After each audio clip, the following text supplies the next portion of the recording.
Dave, finalement, il a épousé Patrick en secret. On était 4.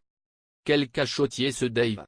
Le chanteur avait répété en interview qu'il n'était pas encore totalement décidé à sauter le pas côté mariage et, finalement, il a révélé dans la boîte à secrets, le 20 décembre 2019, qu'il a épousé son compagnon Patrick.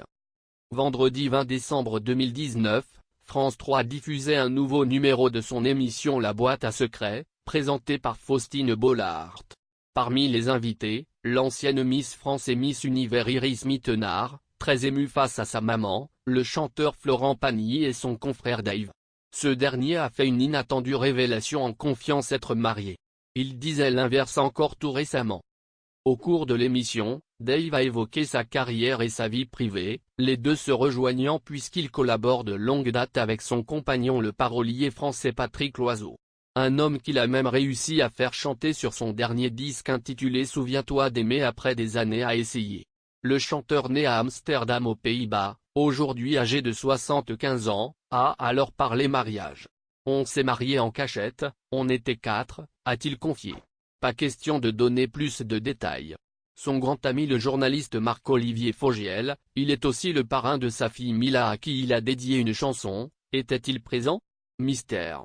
En revanche, Dave a admis que ce mariage ne donnera pas lieu à une grande célébration, on n'est pas très fête. L'interprète des tubes Vanina et du côté de chez Swan avait jusqu'à présent gardé le secret sur cette union, possible dans son pays natal depuis 2001 et en France, où il réside depuis des années, depuis 2013 grâce au texte de loi dit du mariage pour tous lors de la présidence de François Hollande. C'est Marc-Olivier Fogiel qui nous l'a conseillé, car le Pacs ne protège pas aussi bien que le mariage en cas de décès du conjoint. Si nous comptons le faire ou non, par contre, je préfère le garder pour moi, avait confié dans la presse sur le sujet. Du côté des audiences, la boîte à secrets a captivé 1,45 million de personnes, soit 7,4% du public, en baisse par rapport au premier numéro. Pour son arrivée sur la chaîne le 18 octobre dernier, Faustine Bollaert avait convaincu 1,68 million de curieux, 8,8%, souligne Pure Média.